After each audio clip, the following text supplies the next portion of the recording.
terima kasih atas kehadirannya pada kesempatan kegiatan diseminasi penyebaran pemahaman budaya positif. Baik Bapak Ibu, saya di sini bukan menemui Bapak Ibu, namun saya ingin membagikan ilmu yang saya peroleh selama mengikuti kegiatan di calon budaya positif merupakan budaya yang ingin kita terapkan dan kita wujudkan di lingkungan sekolah kita. Yang mana budaya positif ini memiliki beberapa konsep. Yang pertama ada perubahan paradigma, yang kedua mengenai disiplin positif, yang ketiga mengenai nilai-nilai kebajikan, yang keempat motivasi perilaku, yang kelima berhubungan dengan keyakinan kelas, keenam kebutuhan dasar manusia, ketujuh 5 posisi kontrol, dan yang terakhir segitiga restitusi. Baik Bapak Ibu, kita akan bahas satu persatu. Yang pertama mengenai pembelajaran dengan paradigma baru. Pembelajaran ini sebenarnya sudah kita kenal pada masa sebelumnya, bahwa pembelajaran itu merupakan berfokus kepada peserta didik. Jadi dalam pembelajaran itu peserta didiklah yang menjadi fokus pembelajaran kita, atau dikenal dengan student center. Yang mana hal itu dilakukan dalam rangka memenuhi kebutuhan peserta didik untuk mewujudkan profil pelajar Pancasila. Sebagaimana kita selalu mengagungkan profil pelajar Pancasila, mungkin bisa kita nyanyikan bersama sebentar profil pelajar Pancasila. Ya, mari kita nyanyikan bersama ya Ibu. 1, 2, 3. Pelajar Pancasila beriman dan bertakwa pada Tuhan Yang Esa dan berakhlak mulia, berkeliling dan global, gotong royong mandiri, kreatif dan bernalar kritis. Oke, baik Bapak Ibu. Jadi tujuan kita adalah mewujudkan peserta didik mulai dari beriman dan bertakwa sampai nanti terakhir bernalar kritis, berpikiran kritis sesuai dengan misi sekolah kita. Baik Bapak Ibu, dalam mengubah paradigma kita tadi, pandangan bahwa tujuan utama kita adalah murid. Di sini ada pendekatan mengenai stimulus respon dan teori kontrol. Yang pertama di stimulus respon, kita lihat ada realita kebutuhan kita sama. Jadi anggapan kita sebelumnya bahwasanya kebutuhan murid kita ini sama. Padahal dalam kenyataannya kebutuhan peserta didik kita itu beragam. Sementara di teori kontrol realistis atau kebutuhan kita berbeda. Jadi di kurikulum merdeka ini kita mencanangkan pembelajaran itu sesuai dengan kebutuhan dan minat bakat murid. Kemudian yang kedua, semua orang melihat hal yang sama. Jadi di awalnya kita mengenal kebutuhan peserta didik ini sama. Padahal di kenyataannya bahwa setiap anak itu memiliki keunikan dan keberagamannya masing-masing. Kemudian kita mencoba mengubah orang agar berpandangan sama dengan kita. Kita cenderung biasanya menuntut murid itu agar sama dengan kita. Padahal yang sebenarnya kitalah yang berfungsi untuk berusaha memahami pandangan orang lain tentang dunia. Jadi kita sebagai guru bertugas menuntun peserta didik, bukan menuntut peserta didik sesuai keinginan kita. Berikutnya perilaku guru dilihat sebagai suatu kesalahan. Jadi untuk masa sekarang paradigma itu yang kita bahwa perilaku itu mempunyai tujuan tertentu. Kita berharap anak-anak itu bisa belajar dari kesalahan yang dia buat. Kemudian orang lain bisa mengontrol saya. Artinya kita menuntut anak-anak kita itu kita yang bisa mengikuti anak-anak itu harus mengikuti anak kita. Jadi sebenarnya hanya Anda yang bisa mengontrol diri sendiri. Artinya hanya kita yang bisa mengontrol. Jadi kita tidak bisa mengontrol penuh orang lain. Saya bisa mengontrol orang lain. Kita beranggapan bahwa kita bisa mengontrol orang lain, ternyata itu tidak mudah. Dan kemudian Anda tidak bisa mengontrol orang lain. Jadi itu yang harus kita tekankan. Kita tidak bisa mengontrol penuh orang lain. Kemudian di stimulus respon, pemaksaan ada pada saat bukan gagal. Sementara di teori kontrol itu lebih terjalin kolaborasi yang menciptakan pilihan-pilihan baru. Dan yang terakhir, model berpikir menengah atau kalah. Sementara pada teori kontrol model berpikir menang-menang. Jadi kita di sini diharapkan mampu menerapkan teori kontrol. kita lihat selanjutnya mengenai disiplin positif. Disiplin positif merupakan cara penerapan disiplin yang bertujuan menumbuhkan budaya kesadaran dari dalam diri peserta didik tanpa imbalan atau hukuman. Kalau yang biasanya kita mendisiplinkan anak itu dengan pemberian hukuman ataupun pujian. Ternyata kalau yang disiplin positif itu sudah membudaya, berarti disiplin itu memang datang dari diri anak sendiri tanpa ada imbalan dan hukuman. Konsep disiplin positif merupakan unsur utama dalam terwujudnya budaya positif yang kita cita-citakan di sekolah. Baik Bapak Ibu, kita lanjut. Kemudian budaya positif tadi apabila sudah dilaksanakan di suatu lembaga, misalnya di sekolah, maka akan melahirkan nilai-nilai kebajikan. Apa itu nilai kebajikan? Nilai kebajikan adalah nilai yang disepakati bersama lepas dari suku bangsa, agama, bahasa maupun latar belakang. Jadi artinya nilai budaya positif ini, nilai kebajikan itu berlaku menyeluruh, tidak terbatas fokusnya hanya untuk orang yang Islam saja, atau misalnya terfokus untuk orang Minang saja, tidak. Ini berlaku umum. Mana yang menjadi nilai kebajikan itu? Inilah nilai-nilai kebajikan itu. Nilai-nilai kebaikan, nilai-nilai positif, peduli, keterus-terangan, kebersihan, komitmen, dan lain sebagainya. Ini adalah sebagian dari nilai positif tadi yang kita harapkan bisa dimiliki oleh peserta didik kita tanpa membedakan baik dari agamanya, adanya, atau lain sebagainya. Jadi ini tujuan, memiliki belas kasih, punya kejujuran. Jadi kita menuntut bukan orang muslim aja yang jujur, tapi orang agama manapun jujur. Bersahaja, kesetiaan, baik hati, sampai nanti pengertian. Ini mungkin bisa Bapak Ibu lihat beberapa nilai-nilai universal yang dilahirkan dari disiplin positif. Nah, panjang masih kok. Selanjutnya dalam menciptakan disiplin positif, kita akan mengenal kebutuhan dasar manusia. Jadi setiap orang berperilaku, setiap orang melakukan suatu kegiatan pasti dalam rangka pemenuhan kebutuhan dasarnya. Yang mana kebutuhan dasar manusia? Kebutuhan dasar manusia itu ada 5. Yang pertama kebutuhan bertahan hidup, kemudian yang kedua kebutuhan kasih sayang, yang ketiga kebutuhan kebebasan, yang keempat kesenangan, dan terakhir adalah penguasaan.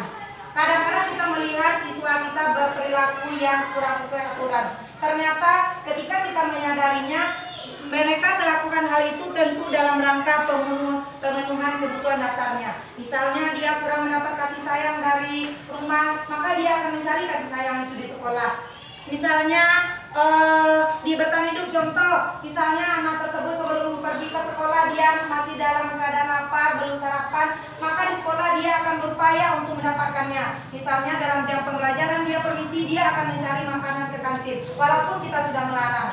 Jadi sebenarnya perilaku semua yang ditampilkan baik bagi siswa maupun kita sendiri sebenarnya itu adalah dalam rangka pemenuhan 5 kebutuhan dasar manusia. Oke, baik Bapak Ibu, kita lanjut. Nah, jadi ini yang kebutuhan dasar tadi. Contoh, untuk bertahan hidup. Kita misalnya di sini kita melakukan profesi kita setiap hari untuk memperoleh penghasilan, itu akan kita gunakan untuk memenuhi kebutuhan bertahan hidup kita. Mulai dari makanan, pakaian, tempat tinggal, keamanan, dan kesehatan. Itu adalah beberapa contoh dari kebutuhan yang menyangkut bertahan hidup. Jadi kebutuhan yang bagaimana kelangsungan hidup kita ini bisa berjalan dengan baik. Yang kedua, kebutuhan kasih sayang dan rasa diterima. Jadi kita memang membutuhkan perhatian. Misalnya kita dalam keadaan sedih, pasti kita butuh perhatian dari teman.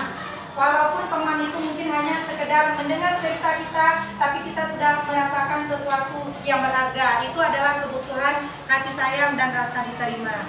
Yang ketiga, penguasaan. Penguasaan itu kita butuh dengan harga diri. Kita memiliki keinginan untuk dianggap. Jadi setiap kita ini pasti punya kekurangan dan kelebihan, pasti kita ingin dianggap. Kita tidak ingin kehadiran kita itu hanya dianggap sebagai angin lalu, tidak ada artinya. Pasti kita ingin untuk dihargai hidup kita. Kemudian yang keempat, apa? Kalau rasa disukai. Iya, rasa disukai masuk juga kita merasa ingin disukai, ingin disenangi, itu kan kodrat diri kita. Baik, lanjut kebebasan. Kalau kebebasan ini kita ingin mandiri, memiliki keinginan untuk mencoba hal-hal baru. Ya, misalnya kita sekarang ini ada mengikuti berbagai kegiatan, berarti itu dalam rangka kebebasan kita untuk mengembangkan diri. Selanjutnya kesenangan kita bisa bermain, bisa tertawa, bisa humor atau cerita-cerita lucu. Ya, terima kasih Bu. Oke. Baik, jadi kita udah tahu kebutuhan dasar kita tadi itu ada 5. Ya. Ibu-ibu masih ingat? Ayo, apa yang 5 itu tadi kira-kira? Bertahan hidup, bagus minara, ada lagi sayang, rasa dihargai, kebebasan, dan yang terakhir penguasaan. Jadi memang itu yang mungkin harus kita sadari, kebutuhan dasar kita itu ada 5. Jadi kalau mungkin baik bagi saya pribadi ataupun kita semua, ketika anak-anak kita melakukan suatu kesalahan, mungkin kita lihat dulu apakah dia dalam rangka pemenuhan kebutuhan dasarnya. Baik Bapak Ibu, kita lanjut lagi, motivasi perilaku manusia. Ternyata kita dalam berkegiatan, dalam melakukan sesuatu hal, itu ada 3 motivasi yang memicu kita melakukannya. Yang pertama, untuk menghindari ketidaknyamanan.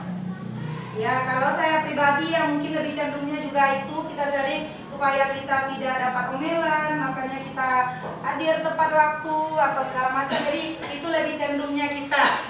Kemudian untuk mendapatkan imbalan atau penghargaan. Misalnya kita berbuat baik, kita aktif, kita tepat waktu segala macam, itu karena mengharapkan penghargaan atau imbalan. Sementara yang ketiga, untuk menjadi orang yang mereka inginkan dan menghargai diri sendiri dengan nilai-nilai yang mereka percaya. Dari 3 motivasi ini, motivasi yang pertama dan yang kedua ini merupakan motivasi eksternal. Itu bukan muncul dari diri kita sendiri, melainkan muncul dari kegiatan luar, orang luar yang memberi pengaruhnya. Sementara yang diharapkan kita yang ketiga, memiliki motivasi menghargai diri sendiri dengan nilai yang diyakini. Contoh, ada atau tidaknya hukuman, kita akan mengikuti aturan. Nah, jadi itu yang namanya motivasi intrinsik atau berasal dari dalam diri kita. Mudah-mudahan kita semua berupaya dan berusaha agar motivasi yang ada dalam diri kita merupakan motivasi intrinsik. Berhubungan dengan motivasi tadi, ada 3 poin penting yang juga harus kita biasakan hasil dari motivasi kita tadi. Ada yang pertama hukuman, yang kedua konsekuensi, yang ketiga budaya dan tradisi. Pada segi hukuman, tidak terencana atau tiba-tiba, itu ciri-cirinya. Jadi kadang-kala misalnya anak kita terlambat atau anak kita agak usil melakukan perbuatan, langsung secara tanpa menanyakan alasan apapun langsung kita beri hukuman. Itu di luar perencanaan. Kemudian mudah dilibatkan dan bersifat satu arah. Kita cenderungnya kita yang merasa menang, kita yang benar. Anak-anak itu tanpa kita tanya apa sebabnya, mengapa dia melakukan itu, tanpa kita hiraukan. Jadi lebihnya ke satu arah, itu yang bersifat hukuman. Berupa hukuman fisik dan psikis. Kalau fisik berarti ya terlibat langsung, misalnya kita cubit, tampar atau lain sebagainya. Kalau psikis itu maka kejiwaannya yang kena nanti. Mungkin dari segi ucapan kita yang menyinggung sehingga selalu diingat oleh anak itu adalah hukuman. Kalau dapat, saya dan mari kita bersama mudah-mudahan kita berupaya agar tidak lagi memberikan hukuman, tapi nanti bisa menciptakan budaya dan tradisi. Yang kedua, konsekuensi. Ya, berbeda dengan hukuman. Kalau konsekuensi ini terencana dan disepakati. Contoh, misalnya ketika anak terlambat, misalnya dia terlambat hadir ke sekolah 10 menit misalnya. Konsekuensinya berarti kan dia 10 menit tidak mengikuti pembelajaran. Berarti mungkin saja anak itu pulangnya dilambatkan 10 menit karena dia di awal tidak masuk 10 menit. Itu konsekuensi. Iya, boleh kita sepakati. Jadi istilahnya kalau hukuman kita yang memutuskan, kalau yang konsekuensi ini kita dengan peserta didik berkomunikasi. Kalau dia melakukan ini konsekuensinya. Oke. Murid tetap dibuat tidak nyaman. Walaupun begitu pasti murid juga tetap nyaman. Oh, terlambat saya nanti otomatis saya pulang lambat nanti. Pasti dia ada merasa tidak nyaman. Itu juga pengaruh dari konsekuensi. Kemudian sikap guru selalu memonitor murid. Tadi kalau kita udah buat konsekuensi, tentu kita harus memantau semua perilaku murid. Sedangkan yang ketiga mengenai budaya dan tradisi, proses menciptakan murid untuk memperbaiki kesalahan. Jadi kalau di tradisi ini kita membuat murid yang bersalah tadi sehingga dia menjadikan kesalahannya itu sebagai pembelajaran. Selalu diingatkan. Iya, kita ulang-ulangi. Proses kolaboratif untuk mengajarkan murid mencari solusi. Nah, ini yang kita upayakan. Mudah-mudahan kita berangsur-angsur, karena segala sesuatu itu tidak semudah membalik telapak tangan. Mungkin ini dari segi teori, tapi realitanya mungkin berangsur-angsur bisa kita ubah. Oke. Baik, kita lihat lagi ada 5 posisi kontrol kita sebagai guru. Baik. Kemudian saya bacakan. Yang pertama adalah sebagai penghukum. Yang kedua sebagai pembuat merasa bersalah. Yang ketiga sebagai teman. Yang keempat sebagai pemantau. Dan yang kelima sebagai manajer. Bagaimana perannya masing-masing? Ini kita lihat. Misalnya ada satu contoh penerapan pada kasus siswa tidak memakai atribut lengkap saat upacara. Jadi masalah yang terjadi pada kasus anak tidak berseragam lengkap. Posisi kita tadi ada 5. Kita lihat posisi kita yang 5 itu. Mulai dari yang pertama, ketika kita berperan sebagai penghukum, kita akan memberikan sanksi. Misalnya hormat kepada bendera selama sejam. Berarti kita dilibatkan sebagai posisi penghukum. Orang penghukum ini biasanya cenderung menampilkan dengan suara yang keras. Nah, jadi pada nadanya tinggi cenderungnya. Sedangkan ketika membuat bersalah, dia nadanya sudah agak mulai menurun. Berapa kali ibu atau bapak harus memberitahumu, kamu selalu membuat ibu bapak kecewa. Jadi kita tekankan ibu kecewa dengan kamu karena kamu sering tidak memakai atribut lengkap, misalnya kan. Jadi anak tadi dibuat merasa bersalah. Kemudian bagaimana jika kita memposisikan diri kita sebagai teman? Kalau sebagai teman berarti kita mengajak dengan bahasa ajakan. Ayo dong ikuti aturan sekolah. Tolong bantu ibu atau bapak ya. Sudah, lain kali jangan berbuat seperti itu. Jadi kita bujuk. Kalau kita sebagai teman berarti kita membujuk anak agar mengikuti sesuai dengan aturan tadi. Sementara kalau sebagai pemantau, kamu sudah melanggar aturan sekolah, kamu tahu konsekuensinya. Jadi kalau di pemantau lebih ke konsekuensinya. Nah, kemudian misalnya seperti ketika kamu tidak beratribut lengkap, konsekuensinya sesudah jam istirahat nanti kamu lengkapi dengan membeli di koperasi. Jadi ada konsekuensinya. Itu jika sebagai pemantau. Nah, jadi di sini ada peranan terakhir yaitu sebagai manajer. Jika kita sebagai manajer, maka kita akan berupaya membuat anak tadi bisa belajar dari kesalahannya. Misalnya dengan mengatakan, apakah kamu tahu kesalahanmu? Kira-kira bagaimana kamu memperbaiki kesalahanmu? Jadi istilahnya kalau di bagian manajer ini kita tanyakan apa kesalahannya, mengapa dia melakukan, dan apa usahanya untuk memperbaiki kesalahan itu. Jadi kira-kira dari 5 posisi tadi, mana kira-kira yang sering kita terapkan Bapak Ibu di sekolah? Di posisi mana kira-kira? Ayo, ada Bapak Ibu yang mau berbagi pengalaman? Ada posisinya tadi sebagai penghukum, ada posisinya sebagai teman, ada posisinya sebagai pemantau, ada posisinya yang terakhir sebagai manajer. Ada enggak Bapak Ibu yang mau berbagi pengalaman? Apakah ada yang menerapkan posisi sebagai penghukum? Ada Bapak Ibu?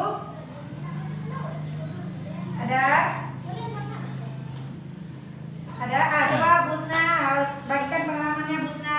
Biasanya kalau misalnya ada anak yang keluar dari koridor atau masalah yang melenceng dari peraturan, biasanya dipanggil dulu, kemudian diberi pengarahan, kemudian diberi kesempatan dia untuk menjawab. Oke, bagus. Berarti kira-kira dari pengalaman Busna tadi dia tanya sama Busna, dia carikan jalan keluarnya. Apa kira-kira posisi yang diterapkan Busna kira-kira Bapak Ibu? Posisi sebagai manajer, kita tanya dan kita minta bagaimana dia menemukan solusi. Ya, bagus. Jadi kalau saya mungkin di sini saya mengakui diri saya juga, kita lebih cenderungnya biasanya ke penghukum. Jadi mudah-mudahan dengan seiring perjalanan waktu kita bisa merubah posisi kita dari yang biasa sebagai penghukum atau pembuat rasa bersalah sehingga bisa mewujudkan peranan kita sebagai manajer. Oke, baik. Jadi berikutnya agar terwujud disiplin positif di sekolah, yaitu kita membuat keyakinan kelas. Mengapa keyakinan kelas? Mengapa bukan peraturan kelas? Bapak Ibu kira-kira di kelasnya membuat keyakinan kelas atau peraturan kelas? Keyakinan. Ayo siapa Bapak Ibu di sini yang kira-kira kenapa tidak peraturan kelas? Kenapa harus keyakinan kelas? Apa bedanya kira-kira? Ayo, siapa Bapak Ibu yang bisa? Oke, ya Bu Dini, silakan Bu Dini. Terima kasih Bu Rita. Menurut saya kenapa keyakinan kelas? Karena itu harus diyakini oleh anak-anak dan disusun bersama dengan anak-anak. Sedangkan kalau peraturan itu hanya sekedar mengatur, tapi anak tidak meyakini itu tidak bermanfaat. Oke, bagus. Kita berilah tepuk tangan dulu untuk Bapak Ibu yang sudah berpartisipasi. Oke, baik. Kenapa dikatakan keyakinan kelas? Benar sesuai yang disampaikan Bu Dini. Kalau keyakinan kelas berarti nilai yang kita yakini di kelas. Kita libatkan murid-murid kita dalam menentukan, bukan kita yang memutuskan. Itu keyakinan. Sedangkan jika dia menjadi peraturan kelas, biasanya peraturan itu dibuat oleh guru tanpa melibatkan murid. Makanya kalau nilai keyakinan kelas kita sepakati bersama, murid kita libatkan dalam pembuatannya. Itu mengenai keyakinan kelas. Oke, dalam pembentukan keyakinan kelas ada beberapa hal yang perlu kita perhatikan. Yang pertama, dia bersifat abstrak karena ini mengandung nilai-nilai universal tadi. Yang kedua, berupa pernyataan universal. Pernyataan universal maksudnya nilai-nilai yang menyeluruh, tidak membedakan agama, tidak membedakan suku atau yang lainnya. Tiga, dibuat dalam pernyataan positif. Misalnya, kalau kita meminta anak kita buang sampah di tempatnya, bukan kita pakai kata dilarang membuang sampah, bukan seperti itu, tapi kita ganti dengan buanglah sampah di tempatnya. Jadi kita gunakan pernyataan-pernyataan yang positif, sehingga dengan membaca pernyataan itu akan memunculkan semangatnya untuk melakukan. Yang keempat, sedikit saja agar mudah diingat. Ini saya dulu awalnya membuat peraturan di keyakinan kelas saya ini 10. Ternyata setelah saya pahami tidak perlu banyak, sedikit tapi bisa kita terapkan. Ketika sudah bisa kita terapkan itu, maka kita bisa tambah lagi dengan keyakinan kelas yang lain. Jadi keyakinan kelas itu tidak perlu banyak. Yang kelima, sesuai kondisi kelas sehingga mudah diterapkan. Sesuai dengan kondisi apa nilai keyakinan yang dibutuhkan di kelas. Jadi kira-kira kalau sesuai kondisi kelas, apakah sama antara keyakinan kelas 1A dengan 1B? Tidak, tentu sesuai dengan kebutuhan kelas kita. Yang terakhir, semua warga kelas dilibatkan dalam membuat keyakinan. Jadi kita libatkan warga kelas kita, murid-murid kita dalam membuatnya. Baik, itu Bapak Ibu. Kemudian kita lihat yang terakhir yaitu mengenai segitiga restitusi. Peranan kita sebagai manajer tadi yang kita upayakan ketika siswa melakukan kesalahan, dia bisa belajar dari kesalahannya itu. Ini yang harus kita upayakan, yaitu penerapan segitiga restitusi. Apa itu segitiga restitusi? Segitiga restitusi adalah proses dialog yang dilakukan guru agar menghasilkan murid yang mandiri dan bertanggung jawab. Artinya dia bisa mencarikan solusi dari kesalahannya dan mau dia mempertanggungjawabkan apa yang telah dia perbuat. dalam segitiga restitusi ini ada 3 poin yang harus Bapak Ibu ketahui. Ada yang pertama, menstabilkan identitas. Ada 3 poinnya. Yang pertama, menstabilkan identitas. Kemudian yang kedua, validasi tindakan yang salah. Yang ketiga, menanyakan keyakinan. Jadi ada 3 poinnya. Yang pertama kita ulangi, menstabilkan identitasnya dulu. Kemudian kita validasi tindakan kesalahannya. Yang ketiga baru kita tanya keyakinan. Kita lihat yang pertama, di menstabilkan identitas. Di menstabilkan identitas ini berdasarkan prinsip bahwa setiap kita itu membuat kesalahan adalah bagian dari proses belajar. Kadang-kala kita melakukan suatu kesalahan dan hal itu adalah bagian dari untuk kita belajar. Apa poin-poin atau pertanyaan yang bisa diberikan ke murid dalam rangka menstabilkan identitas? Bisa kita lakukan. Berbuat salah itu adalah hal yang wajar. Tidak ada manusia yang sempurna. Manusia ini adalah lahannya kilap, tapi kita berupaya menjadi lebih baik dari kesalahan. Tidak ada manusia yang sempurna. Ibu atau bapak tidak mencari siapa yang benar atau salah. Jadi kita ucapkan seperti itu kepada anak. Ibu berbuat salah itu wajar. Tidak ada manusia yang sempurna. Ibu dan bapak yakin bahwa ibu di sini tidak mencari siapa yang salah, siapa yang benar, tapi kamu berhak merasa begitu. Nah, itu di menstabilkan identitas dulu. Jadi kita tenangkan diri anak-anak tersebut sehingga dia merasa nyaman dengan kita. Baru yang kedua, validasi tindakan. Ini dilakukan dalam setiap perilaku yang dilakukan manusia pasti dalam rangka pemenuhan 5 kebutuhan dasar tadi. Apa yang bisa kita ucapkan kepada murid? Yang pertama bisa kita ucapkan, kamu pasti punya alasan melakukan hal itu. Jadi kita tanyakan sebab ke murid kita. Kemudian yang kedua, padahal kamu bisa melakukan hal yang lebih buruk. Sudah dia ceritakan kepada kita sampaikan ke dia, mungkin awalnya dia mencubit, bahkan ketika emosi mungkin dia bisa lebih parah dari itu. Kemudian kamu patut bangga karena telah melindungi sesuatu yang penting buatmu. Bisa kita ajak komunikasi dia. Kemudian terakhir, kamu melakukannya karena mempertahankan sesuatu yang penting bagimu. Berikutnya ada, baru sudah mengakui dia kesalahannya, kita tanyakan keyakinan kelas lagi berdasarkan motivasi intrinsik kita wujudkan dalam diri anak yang kita lakukan kepada murid. Misalnya, apa keyakinan kelas kita? Kemudian nilai apa yang telah disepakati bersama sesuai perilaku tadi? Seperti apa gambaran kelas yang ideal menurutmu? Apa kamu ingin menjadi orang seperti apa? Itu gambarannya.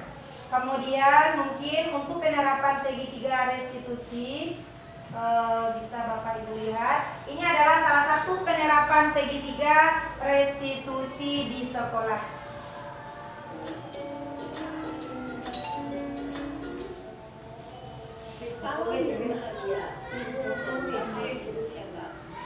Pada video kali ini kita akan membahas tentang salah satu program disiplin positif yang diterapkan di lingkungan sekolah yang dikenal dengan nama restitusi.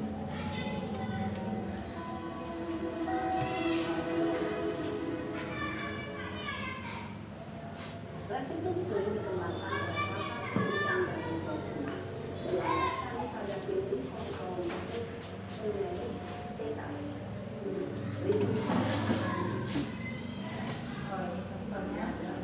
Sisi manajer menggunakan penerapan segitiga restitusi.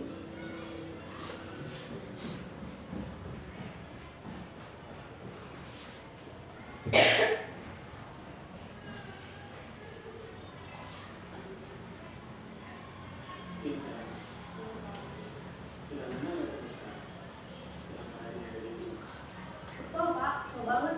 Masa aku dikatain tukang fitnah Pak? Ya aku marah Bang. Aku balik katain Eka di depan kelas. Kesel banget. Kalau begitu, ya pasti kamu marah dan kesal. Bapak juga sama apabila ada yang menurut Bapak seperti itu. Kemudian, pada saat itu, kamu melakukan apa? Ya saya langsung matain Eka lah Pak. Kesel banget. Saya bentak-bentak dia depan teman-teman lain. Oh begitu, pasti kamu melakukan seperti itu diam saja, Pak? Ya saya bela diri lah. Masa saya dituduh tukang fitnah? Ya wajar lah. Mempertahankan harga diri itu sesuatu yang penting. Untung kamu tidak bertindak begitu kakak lagi. Hanya membentak-bentak. Iya, Pak. Untung saya masih bersabar dan hanya membentak saja. Sebenarnya padahal saya pasti bela diri lah. Ya pasti ya. Tapi kamu memilih untuk tetap bertahan dan bersabar. Kamu memilih untuk tidak berbuat lebih parah lagi. Nah, sekarang coba kita lihat lagi tindakan kamu yang bentak-bentak kita di kelas. Tindakan kamu itu kira-kira sesuai dengan keyakinan kelas atau prinsip kamu tidak? Enggak lah, Pak. Capek, Pak, jadi pengarah. Jadi keyakinan atau prinsip mana yang kurang sesuai dengan keinginan kamu? Ya, saya sebenarnya sangat menghargai orang lain. Mungkin saat itu saya menjadi emosi. Jadi tidak menemukan saat itu. Kamu meyakini tidak?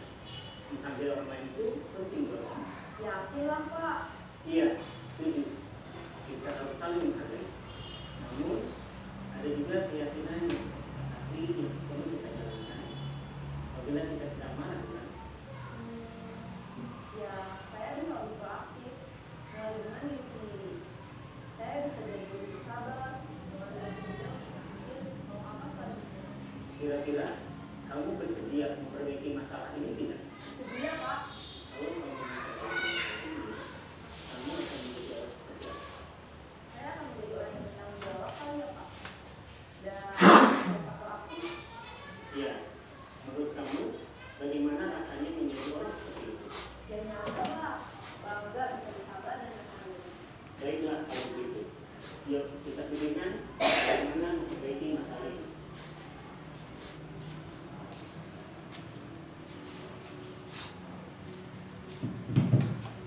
Ibu dan Bapak guru hebat. Baru saja kita menyaksikan contoh bagaimana seorang guru berada dalam posisi manajer menggunakan penerapan segitiga restitusi. Mari kita bahas satu persatu. Pada sisi pertama, menstabilkan identitas berdasarkan pada prinsip bahwa membuat kesalahan adalah bagian dari proses pembelajaran. Sisi pertama dari segitiga ini berperan menggeser identitas murid dari identitas gagal ke identitas sukses. Murid yang sedang bertingkah laku yang tidak pantas atau menarik diri saat itu sedang mengalami identitas gagal. Bila kita memiliki itu, maka posisinya tidak akan berubah. Kita bisa mengajukan pernyataan ini. Satu, membuat kesalahan sesuatu yang wajar. Dua, manusia tidak ada yang sempurna. Tiga, kita bisa memperbaiki masalah ini. Empat, saya tidak menanyakan kesalahannya. Saya lebih fokus bagaimana memperbaiki masalah ini. Lima, apakah saat ini kami telah menjadi orang yang baik untuk dirimu sendiri? Pada sisi kedua, validasi tindakan yang salah berlandaskan pada prinsip bahwa setiap perilaku berupaya memenuhi suatu kebutuhan tertentu. Guru yang telah memahami teori kontrol akan bergeser dari pemikiran stimulus respons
itu adalah tadi kita sudah menyaksikan bersama bagaimana contoh penerapan dari segitiga restitusi yang kita lakukan apabila kita mendapati perilaku-perilaku atau hal-hal yang tidak sesuai dengan keyakinan kelas yang sudah kita buat bersama murid.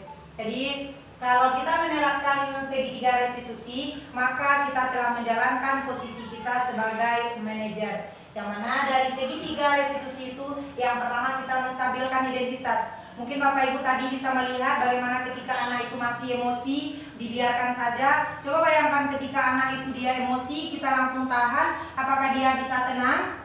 Tentu tidak, bahkan mungkin dia bisa menyampaikan sesuatu yang tidak sesuai dengan realitanya.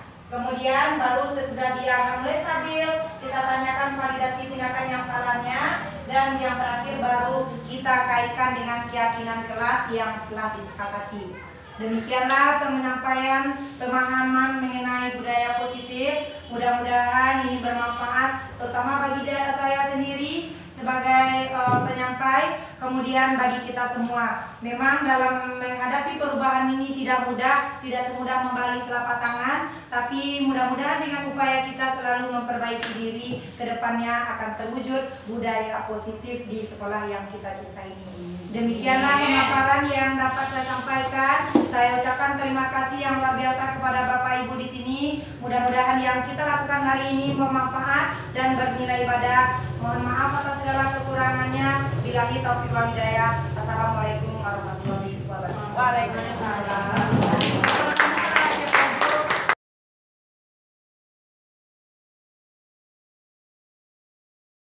Bismillahirrahmanirrahim. Assalamualaikum Pak Debi. Waalaikumsalam Bu El. Bagaimana kabarnya siang ini? Alhamdulillah sehat. Baik, saya akan merefleksi kegiatan diseminasi tadi. Silakan Bapak Debi perkenalkan diri dulu. Baik, perkenalkan nama saya Debi Husni Bu El, guru kelas 3. Oke, baik. Nah, bagaimana Pak Debi mengikuti kegiatan tadi? Pemahaman apa yang Pak Debi peroleh dari kegiatan diseminasi disiplin positif tadi? Alhamdulillah saya mengikuti kegiatan yang Ibu El berikan kepada kami tadi itu sangat bermanfaat sekali.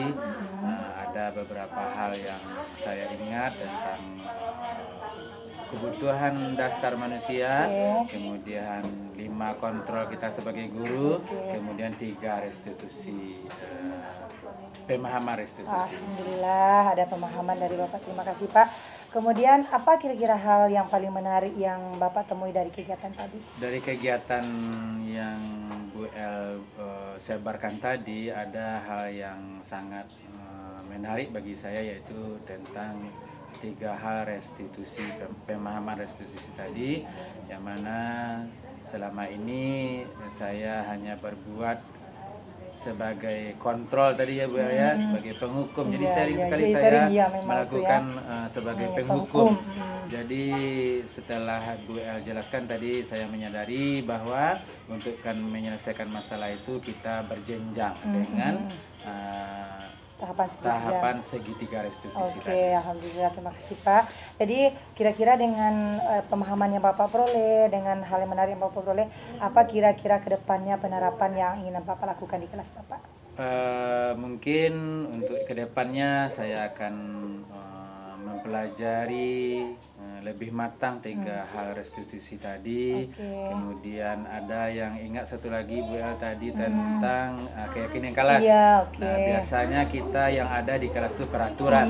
Ternyata sekarang itu dirubah dengan keyakinan kelas, yang mana dari siswa itu sendiri terbentuknya keyakinan itu, dan mereka sendiri yang akan menjalankan keyakinan tersebut. Iya, berarti kita dalam keyakinan kelas itu sebagai wadah penerima, sebagai manajer tadi. Ya. Oke, baik, terima kasih Pak Debi. Sama-sama Ibu. Mudah-mudahan kegiatan ini bermanfaat, membawa kebaikan dalam tugas kita masing-masing. Terima kasih Pak Debi. Sama-sama Bu. Selamat siang Bu Dini. Selamat siang Ibu Elmi. Bagaimana kabarnya siang ini? Alhamdulillah baik. Alhamdulillah. Bu Dini tadi sudah mengikuti kegiatan diseminasi. Sebelumnya hari ini saya ingin meminta umpan balik Bu Dini mengenai kegiatan tadi. Silakan Bu Dini perkenalkan diri dulu. Perkenalkan, nama saya Dini Aprilia Zulfi. Sekarang saya mengajar di kelas 6. Oke, baik, terima kasih Bu Dini. Dari kegiatan diseminasi budaya positif tadi, pemahaman apa yang telah Bu Dini peroleh dari pemaparan saya tadi kira-kira? Sejauh yang saya pahami dari pemaparan Ibu Elmita tadi itu mengenai posisi kontrol guru, juga mengenai keyakinan kelas, dan yang paling menarik itu mengenai segitiga restitusi. Oke, baik. Berarti bagian yang paling menarik menurut Bu Dini dari beberapa materi saya tadi yaitu berhubungan dengan segitiga restitusi ya, baik. Kira-kira dengan pemahaman Ibu mengenai segitiga restitusi ini, apa kira-kira usaha yang akan Ibu terapkan di kelas Ibu kira-kira? Mungkin untuk usaha yang akan saya terapkan itu saya akan coba menerapkan segitiga restitusi ketika bertemu permasalahan seperti yang sudah Bu Elmita jelaskan tadi, maupun permasalahan lain. Oke, baik ya, mudah-mudahan ya kita berangsur-angsur memperbaiki cara kita memproses kesalahan anak murid.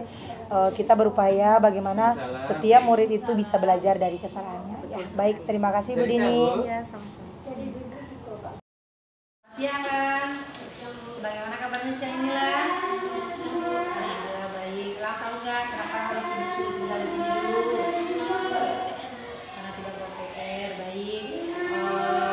Perbuatan yang tidak buat PR bukan hanya Elang yang pernah melakukan, teman yang lain mungkin juga pernah melakukan. Hari ini kita bukan menyalahkan Elang, tapi kita akan mencarikan solusi dari kesalahan yang Elang lakukan. Kemudian tidak buat PR itu kira-kira menurut Elang apakah perbuatan baik? Nah, kalau perbuatan tidak baik berarti harus oke, baik, hindarinya. Jadi perbuatan tidak buat PR itu adalah perbuatan yang tidak baik dan harus dihindari. Ibu yakin Elang nambah PR tadi pasti ada alasan. Coba cerita nak. Oke, main lupa lihat agenda. Jadi seharusnya apa yang harus Elang lakukan supaya ingat dan mau mengerjakan PR itu apa kira-kira? Oke, baik. Jadi memang perbuatan buat PR itu harus kita biasakan karena itu adalah latihan belajar di rumah. Kira-kira dari perbuatan Elang itu sudah sesuai nggak dengan keyakinan kelas kita? Tidak. Apa kira-kira keyakinan kelas yang sudah Elang lakukan?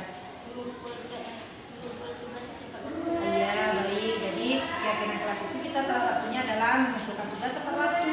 Salah satu tugasnya adalah PR. Apa usaha Elang untuk memperbaiki keadaan ini untuk masa berikut? Mengerjakan PR ya.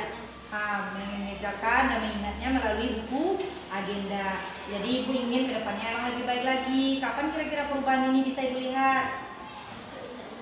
Bisa insya Allah. Jadi kita harus berniat ya, berupaya untuk menjadi yang lebih baik. Terima kasih Lang. Tos dulu.